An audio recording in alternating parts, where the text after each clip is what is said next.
감사하십니다. 하나님이 사랑하십니다. 하나님이 축복하십니다. 하나님이 해결하십니다. 고백대로 될 줄 믿습니다.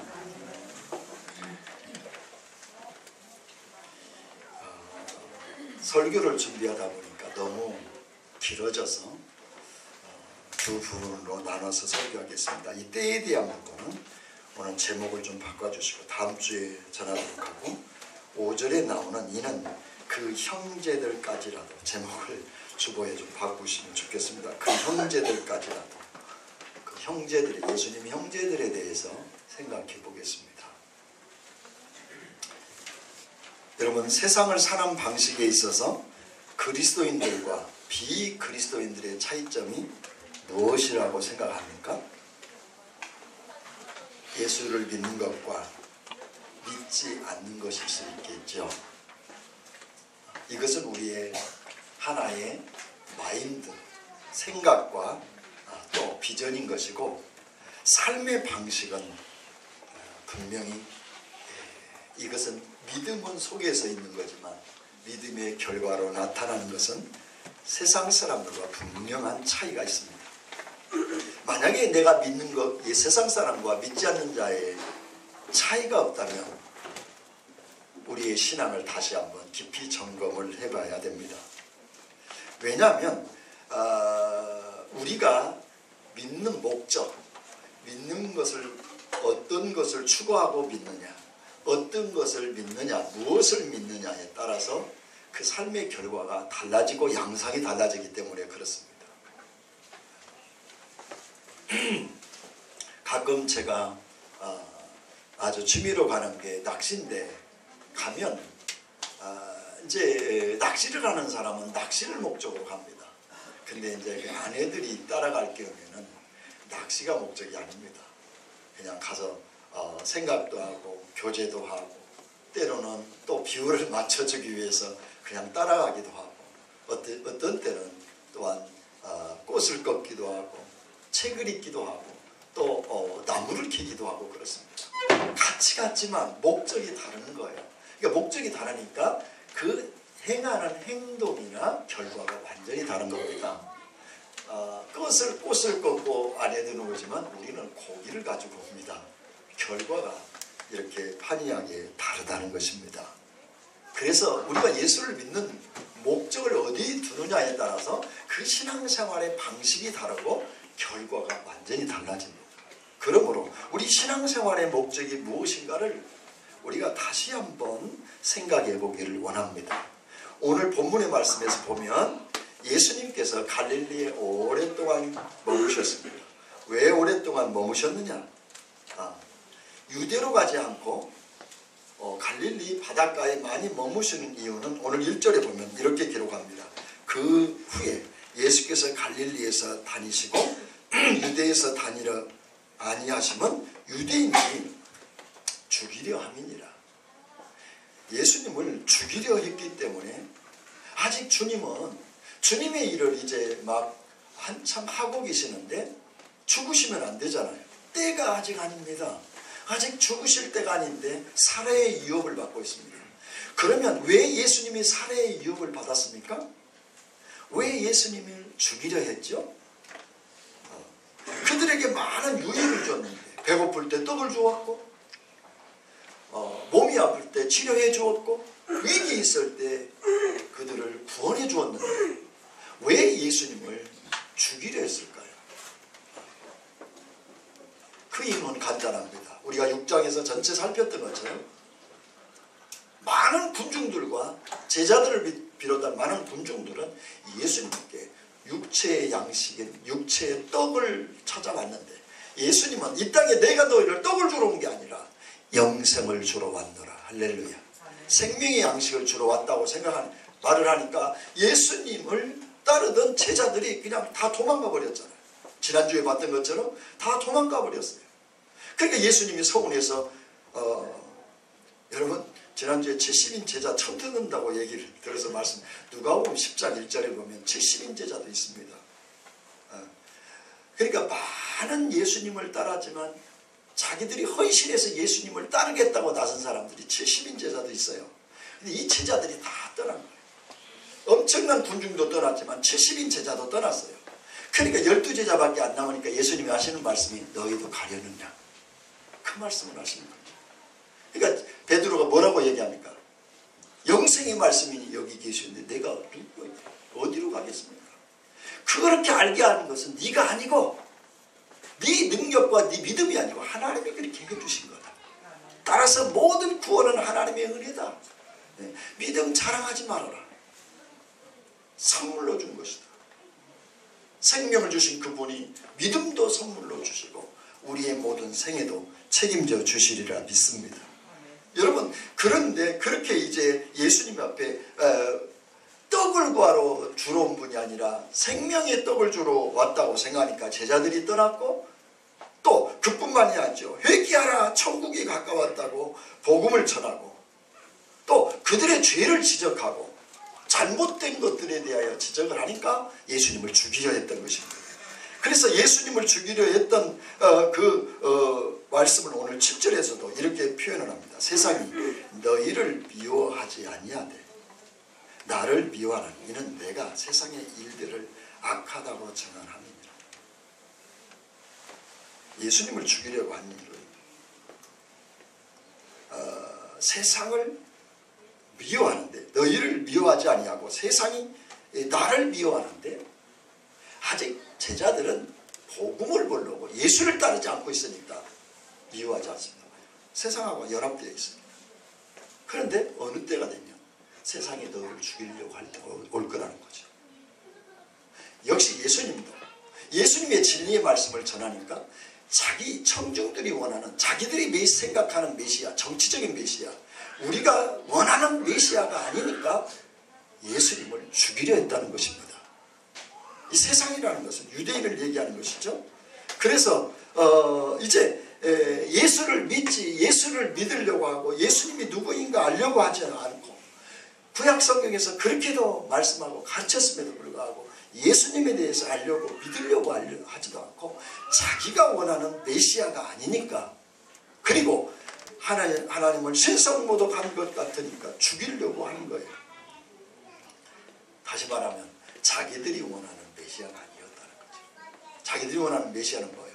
자기들의 부와 명예와 영광과 세상 가운데 자기 백성들이 가장 능력 있는 백성이고 하나님의 택한 백성이라고 하는 것을 증거로 보여줄 수 있는, 그야말로 힘과 능력을 가지고 이 세상의 명예와 권세를 가지고 세상 사람들에게 보여줄 수 있는 그런 메시아, 그런 메시아가 아니라고 하니까 그 메시아신 예수님을 죽이려 했던 것입니다.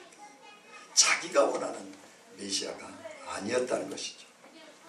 그래서 이들은 오직 떡만 구하는 사람들이었어요. 떡을 구하는 것이 잘못인 건 아니죠. 그런데 떡만 구하는 거예요. 떡을 넘어서서 예수 생명을 알아야 되는데 그걸 모르다 보니까 그들의 그 열정은 어디로 갔어요? 예수님을 죽이려 하는 데로 갔습니다. 여러분, 그런데 오늘 제자들 가운데 제자들이 70인 제자가 떠났고 예수님이 오직 하시면 제자들을 놔두고 너희도 떠나느냐라고 질문을 했는데, 예수님의 동생들을 보십시오. 예수님이 큰아들이니까 예수님의 동생들이 있었죠. 야고보와 요한이 있었고 동생들이 있었는데 오늘 동생들의 반응을 보세요. 3절 보세요. 그 형제들이 예수께 이르되 당신이 행하는 일을 제자들도 보게 여기를 떠나 유대로 가소서. 떠나간 제자들이 보라고 하는 거죠. 70인 제자. 스스로 나타나기를 구하면서 묻혀서 일하는 사람이 없나니 이 일을 행하려 하거든 자신을 세상에 나타내소서. 자기 이렇게 나타내기를 원하는 사람이 숨어서 있지 않는다는 거예요. 큰 동네로, 큰 도시, 갈릴리 변방 이 물가에서 고기 잡는 그런 무식한 사람들하고 어울리지 말고 당신이 정말 그 이적과 능력과 그 힘을 세상 가운데 나타내라는 거예요. 세상 가운데 나타나는 거예요. 그런데 예수님, 이 요한이 뭐라고, 이 예수님의 동생들의 말에 대해서 뭐라고 평가합니까? 5절, 이는 같이 읽을까요? 이는 그 형제들까지도 예수를 믿지 아니하니. 여러분, 제자들이 예수를 안 믿은 거예요. 뭘 안 믿은 거예요? 예수님과 함께 자랐습니다. 같이 놀고 같이 먹고 같이 살았습니다. 예수님이 성경 읽는 것도 봤을 것입니다. 성전에 가는 것도 봤을 것이고, 예수님의 언행 심사가 하나님의 아들인데 어떻겠습니까? 남달라지 않았겠습니까? 지혜와 키가 자라고, 그 예수님은 그야말로 다른 모습이었죠. 예수님과 함께 살았는데 지금 이 동생들이 그뿐만 아니죠. 예수님이 행하신 기적과 이적을 다 알고 있잖아요. 예수님이 물 위로 걸어오는 것도 보았고, 그리고 풍랑을 잠잠케 하는 것도 알았고. 왜? 동생들이, 예수님이 이 동생들이 그 사건을 현장에도 있었고 알고 있었기 때문에. 뿐만 아니라 오병이어 기적을 일으키는 것도 조금 전에 봤잖아요. 그 예수님의 이적과 기적을 누구보다도 가장 가까이서 잘 아는 제자들인데 예수님이 누구인지 믿지를 않았다는 거예요. 저는 성경을 수도 없이 봤지만 이 내용을 처음 봤어요. 솔직히 고백하지만 동생들이 예수님을 안 믿는 거예요. 그래서 제가 도전이 돼서 그 부분에 설교를 하는 거예요. 같이 예수님과 자랐습니다. 예수님과 함께 교제했습니다. 함께 살았습니다. 함께 먹고 마셨습니다. 예수님의 이적과 능력을 다 봤어요. 근데 제자들이, 동생들이 예수님을 믿지 않았어요. 믿지 않으니까 어떻게 했어요? 그들의 행동은 지금 예수님의 능력과 그 힘을 행하는 것은 여기만 있지 말고 여기만 있지 말고 좀 유대 땅 넓은 데로 가가지고 당신의 이적과 기적을 행하십시오. 왜 그렇게 했을까요? 형님이 그렇게 행하면 나도 한 자리를 차지하고, 나도 뭔가 높아지고, 나도 자랑스러워. 저도요, 예전에 우리나라에서 그 유명한 부흥 강사 밑에 옆에 따라다니까 내가 그렇게 된 거예요. 버스에서 내리니까 한 대여섯 명이 쫙 서서 무슨 대통령 기다리듯이 기다리고 터미널에서 있는데 그 뒤에 가방을 갖고 제가 따라가는데 제가 그런 기분이더라고요. 예수님 동생들이, 예수님이 이렇게 엄청난 역사를 일으키는데 그 능력을 좀 큰 데 가서 대권을 잡는 자리에 가서 온 세상에 추앙받는 자리로 간다면 나도 뭔가 한 자리를 얻고 싶은 그런 생각이 예수님을 믿지 못하게 된 거예요. 그것을 바라보고 있습니다. 여러분, 그러면 제자들이, 동생들이, 형님이 그렇게 되는 것을 원치 잘못된 겁니까? 잘못된 거 아닙니다. 당연한 거죠. 형님들이 하면 자기들이 잘 되는 것을 원하죠. 자식이, 왜 동생이 형님 못 되기를 원하는 사람이 어디가 있습니까? 잘 되면 얻어지는 것이 많기 때문에 형님 잘 되기를 바라고, 저도 얼마나 형님 잘 되기를 바라고, 그 고비 때마다 그 인생의 그야말로 요새 얘기하는 대박나는 기회들이 있었는데 그것을 이루지 못한 것들 때 언제는 저는 가슴을 치기도 한 적이 있습니다. 왜요? 형님이 그때 좀 그것이 성공되었더라면, 그렇게 되었더라면 뭔가 좀 나도 달라졌을 것 같으니까, 뭔가 내가 가진 것이 좀 있었으면, 좀 많이 가진 것으로 교회도 짓고 해서 좀 있으면 얼마나 좋을까, 이런 지하실이 있을 게 아니라 그런 생각을 해봤습니다. 제자들의 동생들, 예수님의 동생들도 그러지 않았겠습니까? 그 자체가 나쁘다는 게 아니에요. 그럴 수 있습니다. 근데 문제는 이 생각이 어디서 왔느냐? 예수를 믿지 않는 데서 왔다는 거죠. 그런 생각은 믿기 전의 생각이라는 거예요. 그것을 추구하고 그것만을 향해서 가는 것은 믿기 전의 생각. 예수를 믿었다면 이러지 않는 거예요. 어떻게 됩니까? 나중에 그들이 예수를 제대로 믿고 나서부터는 완전히 변화가 되는 것이죠. 그래서 결국에는 이렇게 제자들의 생각대로 자기들이 예수님의 능력과 그 힘을 통해서 자기들의 영광을 취하려고 하는 그런 목적으로 가는 것에서는 어떻게 됐냐? 결국 예수님을 죽이려고 하는 것에 이르고 말았다는 것입니다. 한마디로 얘기하면 요한은 여기에서 말씀하고 있는 것은 지금 예수님이 제자들이 다 떠나고 예수님의 동생들이 그들이 믿지 않았을 때 예수님을 바라보는 눈은 언제나 육신의 정욕과 안목의 정욕과 이생의 자랑으로 예수님을 바라봤다는 거예요.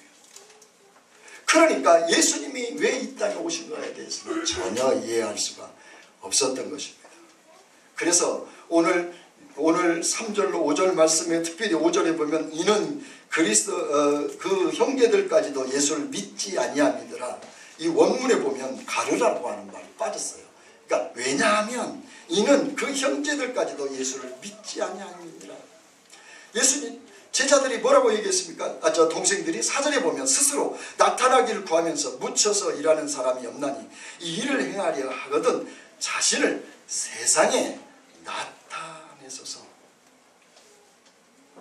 이렇게 말한 것은 이는 왜냐하면 그의 형제들까지도 예수님을 믿지 아니하였기 때문이다. 그렇게 원문에서 말씀하고 있어요. 그러니까 이들이 동생들의 이 문제점은 무엇이냐? 예수님을 제대로 못 믿은 거예요. 잘못 믿으면 언제나 뭐냐? 그들은 자기의 육체의 욕심에 사로잡히게 되어 있다는 것입니다. 여러분 우리는 늘 그런 생각, 저도 그런 생각 많이 했습니다. 기적을 엄청나게 행하면 우리 교회가 엄청 부흥될 텐데, 그래서 정말 기적이 나타나기를 얼마나 기대했는지 모릅니다. 그런데 보세요. 제자들이 그 많은 기적들을 봤는데 왜 기적 속에서 메시아를 못 봤을까요? 자기의 육체의 욕심과 이생의 자랑과 세상의 정욕에서 못 나와서입니다. 우리가 예수를 믿으면서도 여전히 우리가 육체의 욕심과 세상의 정욕과 욕망을 따라간다면 그것은 예수님이 안 보일 수가 있다는 것이죠. 못 볼 수 있다는 거예요. 그러니까 여러분 누가복음 16장 31절에 보면 무슨 내용이 나오죠? 6장에 보면 부자와 나사로의 비유에 나와요. 자, 부자가 죽어서 지옥에 갔어요. 나사로는 천국에 갔어요. 자기가 너무 뜨거워서 버린다. 저 나사로를 좀 보내가지고 우리 형제들이 있는데 그 형제들에게 좀 복음을 전해주세요. 나처럼 지옥에. 그러니까 뭐라고 얘기해요? 거기에는 모세와 선지자들이 있다. 그들이 복음을 전할 거다. 그런데 뭐라고 표현을 하고 있느냐면 이렇게 얘기합니다. 그 형제들이 예수께 이르되 당신들이 행하는 일을 제자들도 보게 당신들이 행하기를 16장 16장을 좀 다시 보겠습니다. 누가복음 한번 볼까요? 제가 좀 16장 31절을 보면 이렇게 표현하고 있습니다. 가로되 모세와 선지자들에게 듣지 아니하면 비록 죽은 자 가운데서 살아난 자가 있을지라도 권함을 받지 아니하여리라 하였다 하십니다. 자, 부자와 나사로가 죽었는데 거기 가서 우리 형제들을 좀 가서 복음을 전해서 이 지옥에 아직 오지 않게 해달라고 얘기하는데 거기는 모세와 선지자들의 말도 복음을 전하는 자들이 있는데 복음을 전하는 그들이 예수를 믿는데 죽은 자들이 살아나가지고 살아났다 할지라도 예수를 안 믿을 사람은 아닙니다. 다시 말하면 기적을 통해서 예수를 믿을 것 같느냐. 제가 그랬다니까요. 오는 사람마다 병자가 나서서 문제가 해결되고 병자가 다 된다면 구름대처럼 몰려오지 않겠어요?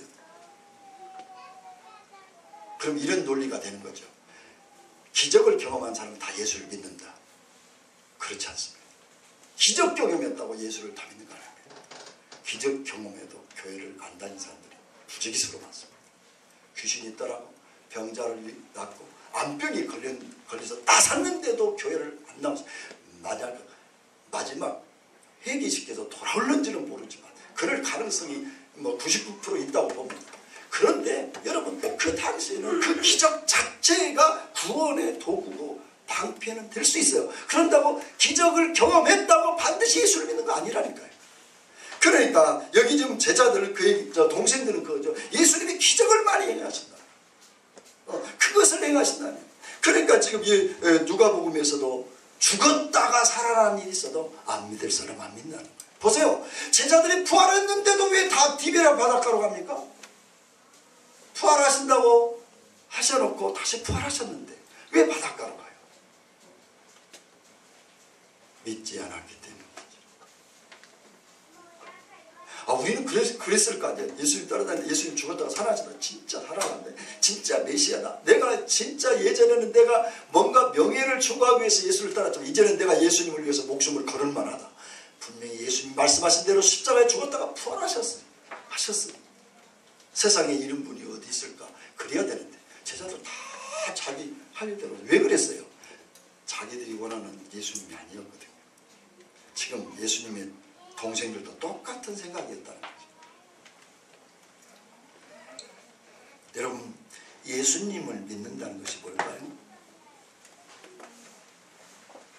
예수를 믿어요. 내 죄를 위하여 십자가에 죽으시고 부활하신 것을 믿는 것입니다. 그리고 내가 영생을 얻는 것이 믿는 것인 줄 믿습니다. 그런데 여러분, 이거 가지고 세상을 못 살아가요. 세상을 살아가는데 분명한 우리의 신앙이 정립이 있어야 되는데 그것은 내 뜻을 포기하고 주님의 뜻에 맞춰서 사는 것입니다. 그게 신앙생활입니다.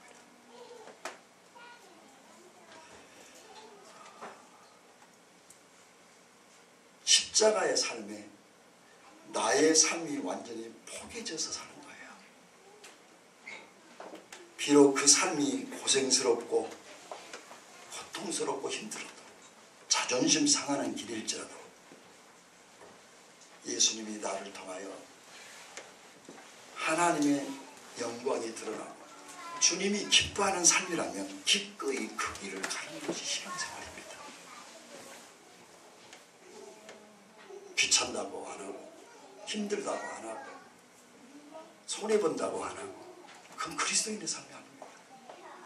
거기에 하나님의 나라와 영광은 드러나지 않습니다.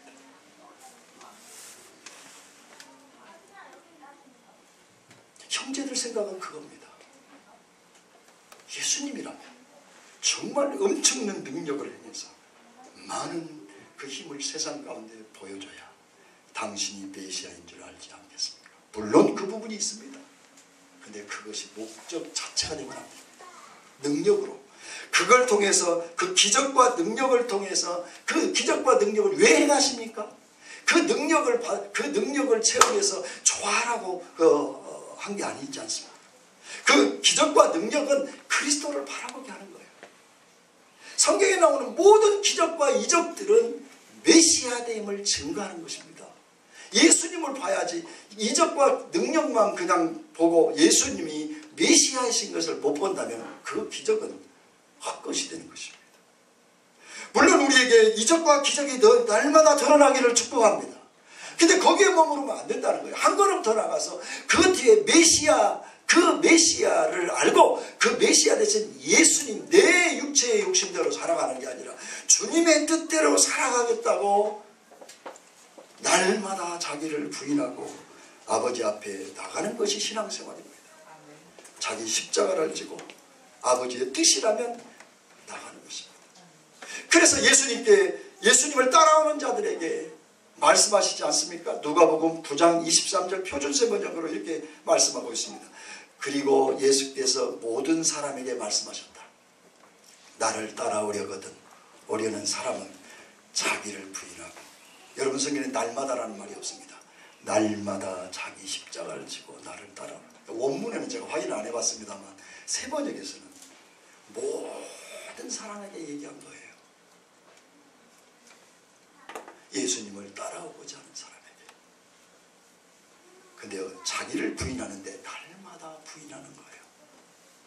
자기 생각, 자기 방법, 자기 욕망, 자기 추구, 자기 욕심 날마다 버려야 돼요. 어제 버렸다고 오늘 버리는 게 아니에요. 어제 버렸다고 오늘 또 버려야 돼요.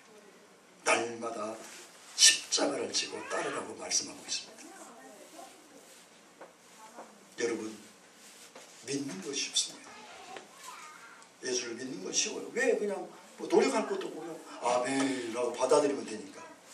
그런데 따르는 건 쉽지 않습니다. 따르는 건 제자의 길. 믿는 것은 성도에 머무르지만 따르는 것은 제자의 길입니다. 제자의 길은 날마다 내가 죽지 아니하게 하는 것입니다. 오늘 이 아침을 여러분의 평안과 기쁨을 죽였기 때문에 여기 나온 것이죠. 늦잠 자는 것,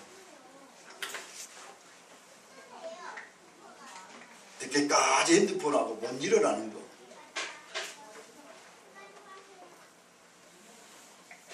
가질 수, 내가 포기하지 않으면 안 되는 것,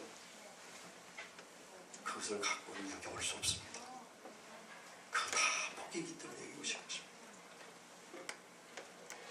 여러분, 그리스도인의 정체성은 그거예요. 예수 믿는다는 증거는 뭐냐면 나를 부인하지 않으면 그 예수를 믿는 게 아니라 나를 믿고 있는 거예요. 나를 날마다 부인하는 것은 그게 진짜 예수를 믿는 거예요. 왜냐하면 예수님이 그래야 나를 이끌어가기 때문에 그렇습니다. 여러분이 여러분 자신을 이끌어간다고 여러분 복되겠습니까? 주님이 여러분을 이끌어가야 복되겠습니까? 날마다 여러분이 죽으시고 주님이 여러분의 인생을 이끌어가기를 원합니다. 그것이 그리스도인의 삶의 가장 추구해야 할 방향입니다. 그런 어떤 현상이 일어나는지 아십니까? 제가 자주 쓰는 자유하게 됩니다. 정말 모든 것으로부터 자유하게 돼요. 그리고 내가 죽음으로써 내가 가는 곳마다 죽기 때문에 내가 가는 곳마다 살아나는 일이 일어나요. 누가 살아나요?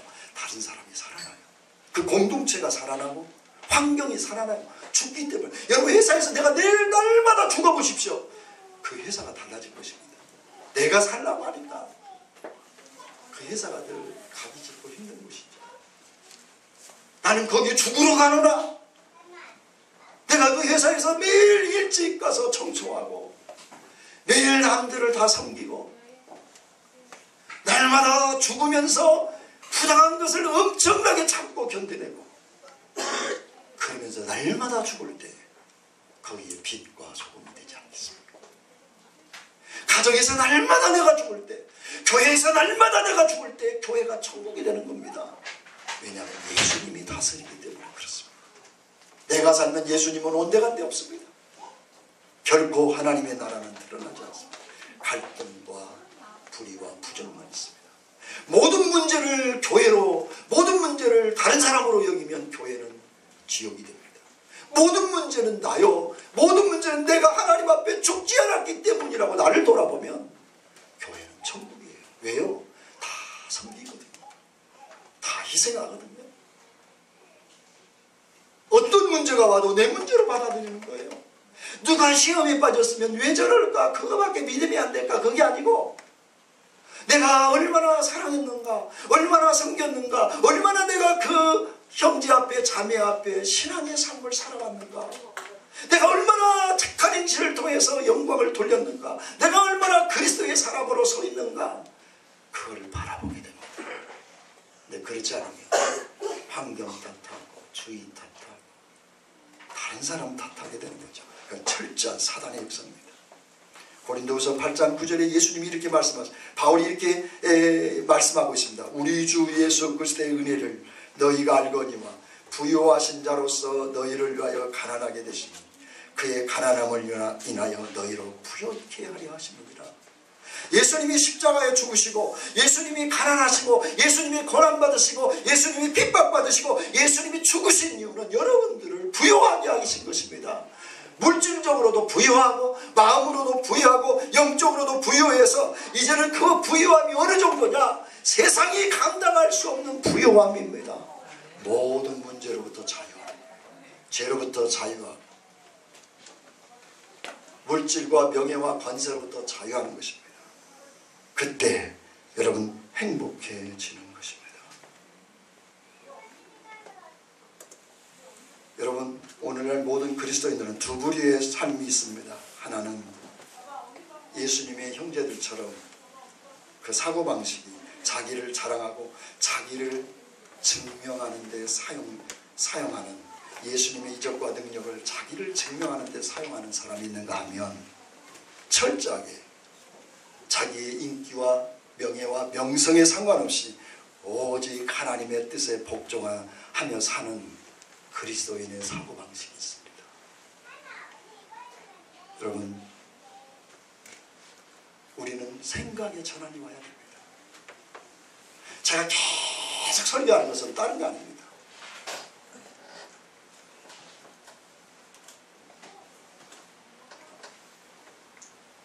손과 발이 뒤틀려서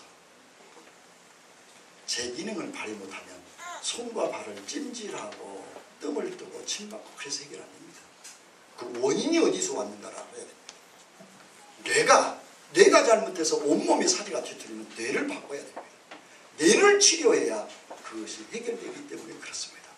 제가 얼마든지 매일 설교하는 내용이 찜질해주고 지금 찜질하면 뜨끈뜨끈하고 좋고 금방 풀리는 것 같죠. 하루 이틀 가면 도로 그 모양으로 돌아갑니다. 뇌성마비라는 뇌 자체를 아예 다른 데로 이식시켜버려야 그 뇌의 명령에 따라서 뇌성마비가 아니라 뇌의 건강한 자 되어서 엄청난 힘과 기능을 발휘하는 사람이 되는 거죠. 그래서 제가 설교하는 것은 항상 그겁니다. 여러분의 생각을 바꿔. 그래야 행복하는 거예요. 그래야 여러분 정말 기쁨으로 신앙생활을 하기 때문에 그래요.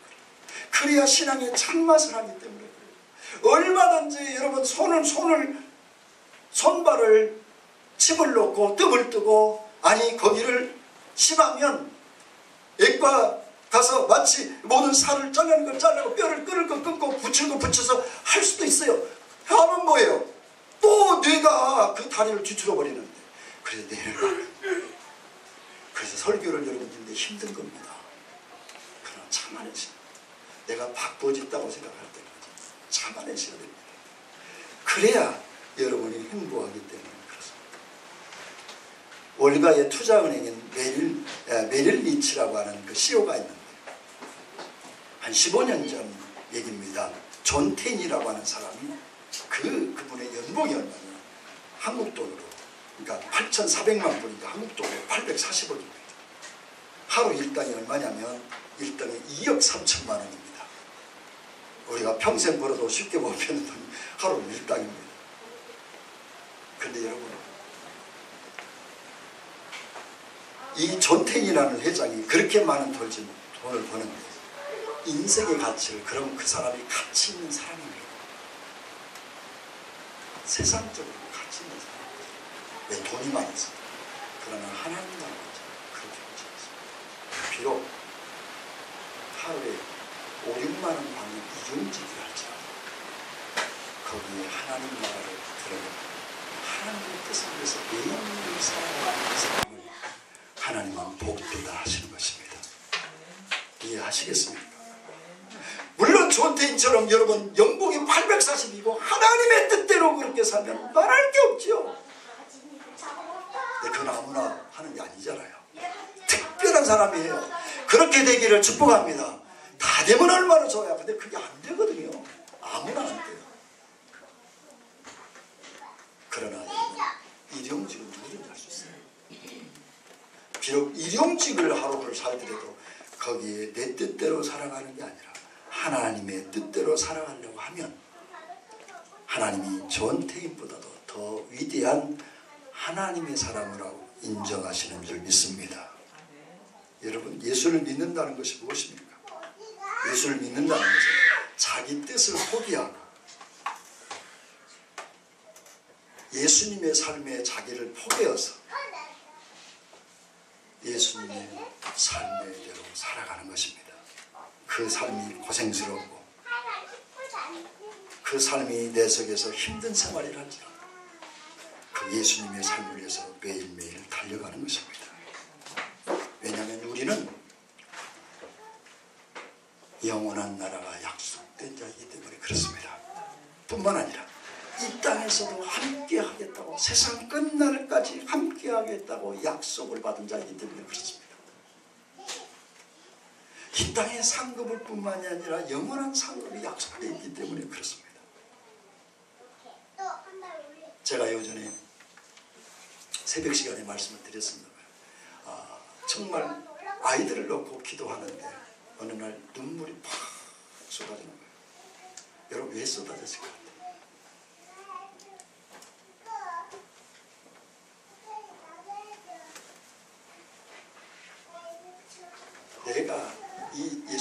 동생들처럼 내가 생각하는 자식이 있습니다. 내가 생각하는 자식은 이렇게 됐으면 좋겠다. 그야말로 세상 사람들 같이 이렇게 됐으면 좋겠다라고 생각한 아들이 포기돼야 된다고 생각하니까 눈물이 팍 나더라고요.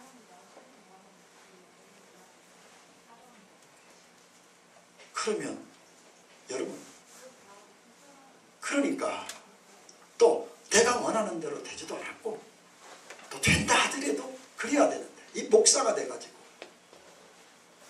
우리 부모들은 그렇잖아요. 내가 못 누리는 것 자식이 누리기를 원하고 내가 못 이룬 것 자식이 이루기를 원하잖아요. 그것이 어떤 건 형태가 됐던 가. 근데 어느 날 기도하는데 하나님, 네 자식이 아니고 내 자식이다. 그걸 못 내놓을 것 같으니까 내가 심장을 멈추게 하면 너는 어떻게 할래? 그 말 한마디에 말을 잃어버렸어요. 그렇습니다. 주님. 어차피 주님 자식이지. 나한테 맡겨줘서 키울 뿐이지. 어떻게 내 소유고 내 자식이겠습니까? 주님 뜻대로 하십시오. 뭐 기도해보고 목사 되겠다고 얘기를 하니까 나는 한 번도 목사가 되게 주시라고 기도를 안 했습니다. 하나님이 원하시면 그렇게 하길 원합니다. 어차피 네 자식 아닌데. 그리고 뭐 특별히 하나만 낳고 둘은 안 낳으려고 생각했는데 덤으로 주셨는데 어차피 내 자식 아닌데 하나님 자식 아닙니까? 눈물을 흘리는 이유 중에 하나는 그겁니다. 너무 목사가 못됐나요? 세속적인가? 이 얘기를 하면 자 보십시오. 노후대책이 있습니까? 뭐 집이 있습니까? 뭐 돈이 있습니까?